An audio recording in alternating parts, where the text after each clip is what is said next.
y es que para imaginar una nueva política es necesario tomar en cuenta el poder que tiene contar una historia, contar historias, porque las historias tienen más poder que los números.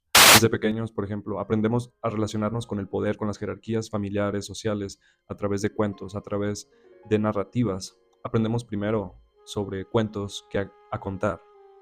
Y en mi caso, cuando yo era adolescente, por ejemplo, como muchos, muchas personas en esa edad, personas idealistas, con afinidad a posturas y tendencias políticas libertarias, yo estuve, por ejemplo, participando, involucrándome con lo que fue el partido en México que se conoce como Morena, con la candidatura de Andrés Manuel López Obrador, AMLO, y finalmente, digamos, ya fue presidente, ganó la candidatura y ya fungió su sexenio, ya hay políticos en el poder de Morena, ya se estableció esa estructura de poder actual y la verdad es que han sucedido muchas cosas que nos hemos dado cuenta, creo, las personas en la sociedad, de cómo quizás mucha de la narrativa que construyeron no es lo que se prometió o lo que se pensaba. Primero que nada, quiero aclarar justo que este no es un mensaje en contra de ningún partido político ni nada así, solo estoy ejemplificando lo que quiero decir con esto. Y bien, volviendo a eso, como muchas personas a cierta edad, sobre todo en la juventud, años de preparatoria, universidad, etcétera, obviamente es normal, es natural que se les asocie a las corrientes políticas relacionadas a la izquierda, se le llama hoy en día. Y bien, justamente entonces lo que sucedió en esos años y desde su fundación es que, como cualquier otro partido político, empiezan a hacer promesas, contar narrativas, historias de futuros posibles. Y lo que sabemos es que, como les digo, finalmente llegó al poder. Y se ha comprobado, considero en lo personal, que básicamente lo que está sucediendo ahora con ese partido en posición de poder al régimen, básicamente es más de lo mismo. Se está demostrando que al fin de cuentas no hay mucha diferencia entre lo que había antes y lo que hay ahora. Como dicen, se convirtió en aquello que juró destruir. ¿Ya qué voy con esto? Para que muchos políticos, muchas estructuras de poder lleguen ahí, se instalen, es necesario que lleguen ahí a través de narrativas, de historias, de cuentos, de cómo pueden programar, por así decirlo, a las personas, hacerlas pensar de alguna forma. Y esto básicamente son crear ilusiones, crear falsas narrativas que después contrastan o chocan con la realidad. Actualmente considero que justamente eso está pasando y la realidad está alcanzando todo eso que se prometió en su momento.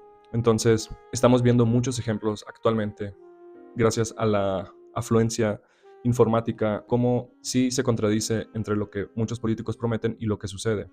Y aquí es alarmante o preocupante hasta cierto punto qué sucede una vez que nos enteramos de que fuimos víctimas de mentiras, de ilusiones. ¿Por qué? Porque sucede psicológicamente lo que se le llama como disonancia cognitiva, procesos de negación cuando confrontas la realidad a través de lo que pensabas choca con lo que está sucediendo. Esa es la disonancia cognitiva en pocas palabras. Y hay muchas personas que al experimentar actualmente esa disonancia cognitiva solamente les queda radicalizarse más, entrar en estados de negación y quizás comprometerse más para defender lo que son ellos como identidad. El punto de esta emisión, que para empezar justo quiero hablar un poco más de esto en otras futuras emisiones, es de cómo es necesario imaginar una nueva política. ¿Por qué? Porque como les digo, la promesa que surgió desde hace varios años, décadas ya, bueno, una década por lo menos, con Morena, se está descubriendo que quizás no es muy diferente a lo que ya existió. Entonces, ¿qué nos queda? Realmente nos damos cuenta, me doy cuenta, que la demagogia y la mentira es la regla de oro para cualquier político. Y me pregunto si realmente es necesario siempre existir desde ahí, si realmente el poder corrompe a todos, si existe alguna solución. Yo creo que son preguntas válidas que se puede hacer cualquier persona. Pensar en qué pasa justamente en las estructuras de poder futuras que van a llegar y que eventualmente van a llegar nuevas elecciones. Entonces, ¿qué podemos hacer? En lo personal, creo que justamente los partidos políticos parece ser que son todos un poco lo mismo, y eso es lo que quiero proponer en este video, invitar a reflexionar a las personas acerca de las posturas políticas. ¿Realmente existe la izquierda y la derecha? ¿Podemos imaginar quizás otra estructura? Hay quienes sugieren, por ejemplo, que no hablemos de izquierda o derecha, sino de abajo arriba, o valores quizás que se asocien a lo horizontal o a lo vertical. Porque los líderes políticos actualmente justamente hablan mucho de eso, de promesas, de mentiras, demagogia en su máxima expresión, y usan la información, las narrativas, tanto para distraer, confundir y convencer a ciertos sectores. Algunos los quieren confundir, algunos los quieren distraer y a otros obviamente los quieren convencer y debemos justamente estar alerta de cómo está operando constantemente, sobre todo en esta época de exceso de información, exceso de narrativas, exceso sobre saturación de historias y de propaganda. Entonces, justamente considero que replantearnos nuestra relación con la política y el poder y no quedarnos simplemente en la indiferencia, porque si simplemente aceptamos lo que se nos da en cuanto a propaganda, demagogia, disfrazada obviamente de promesas falsas, de ilusiones, que cuando contrasta con la realidad que eventualmente les alcanza, podemos llegar a este estado de indiferencia, de depresión y disonancia cognitiva que nos puede radicalizar hacia ser más creyentes y fieles fanáticos de un partido político, o todo lo opuesto, desinteresarnos de la política. Creo que como justamente se dice, todo es político, entonces debemos de una manera u otra, mientras habitemos en esta vida, en esta realidad, en esta existencia, involucrarnos y no ser diferentes, no ser indiferentes. Entonces estamos justo a tiempo de replantear cómo puede ser una nueva política en tiempos como este, en tiempos donde la tecnología cada vez se involucra más en nuestras vidas de manera de monitoreo, invade nuestra privacidad y nos controla a través del uso en todos los espacios, y nuestra información siempre está vulnerable.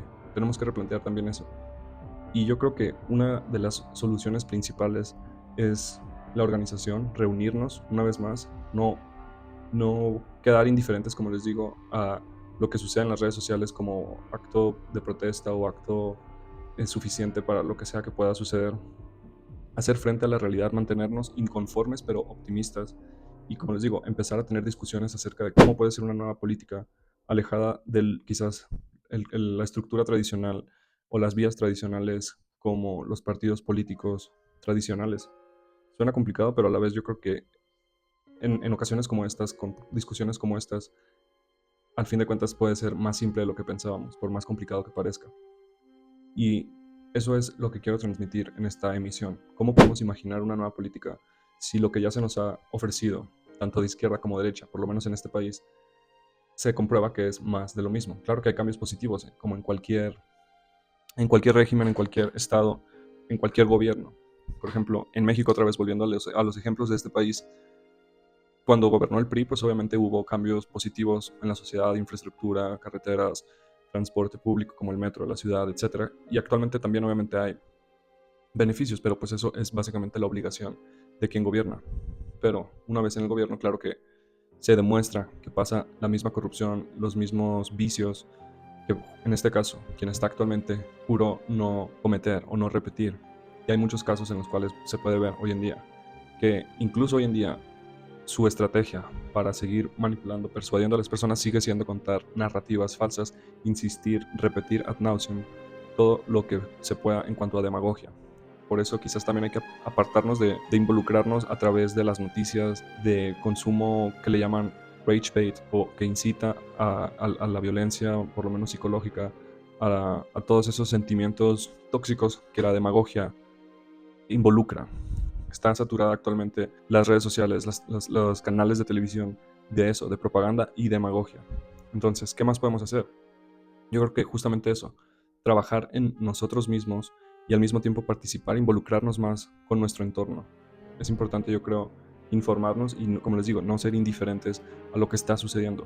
Porque sí, el panorama puede parecer muy desesperanzador en cuanto a la política actual, pero justamente a ellos les beneficia eso, a ellos les beneficia y no les interesa realmente hasta cierto punto que la situación mejore, porque las personas que están actualmente en el poder, ya sea del partido que sea, Morena, el PRI, el PAN, lo que sea, es paradójico cómo sí se habla de unidad, sí se habla de partidos, de comunidad, pero a fin de cuentas terminan demostrando cómo son las personas más sociópatas y egoístas, narcisistas posibles. Realmente les interesa más figurar que involucrarse en sus causas en la sociedad. Y estoy generalizando, obviamente siempre hay sus excepciones, pero a lo que voy es eso, no involucrarnos tanto en lo que dicen, porque una persona narcisista, egoísta, como lo son la mayoría de los políticos, solo le interesa que les crea sus mentiras, con técnicas de gaslighting, de persuasión, de mentira, ad nauseum, hasta agotarse. Y muchas personas se lo creen. ¿Por qué? Porque como sociedad, en términos básicos y abstractos, simplemente somos personas que tenemos tendencias a participar en cultos, en dinámicas sociales con líderes carismáticos. Tenemos eso, esa tendencia psicológica natural. Por lo tanto, también hay que mantenernos alertas y estudiar, justamente aprender más, no desinteresarnos de lo que está pasando y sí mantenernos, les digo, inconformes, pero optimistas. Entonces, yo creo que sí podemos imaginar una nueva política, una nueva forma de relacionarnos como sociedad, a pesar de los tiempos que se acercan, lo que ha pasado y en dónde nos encontramos. Se acercan tiempos quizás donde la tecnología va a jugar un gran papel en cuanto al control de la sociedad, de los países, de los ciudadanos, tanto de privacidad como de qué se nos dice, qué mentiras se nos está contando todo el tiempo, porque básicamente les digo, todo lo que consumimos actualmente es mucha, mucha propaganda. Estamos a tiempo. Y eso ha sido todo por esta emisión. Seres, nos vemos en la próxima.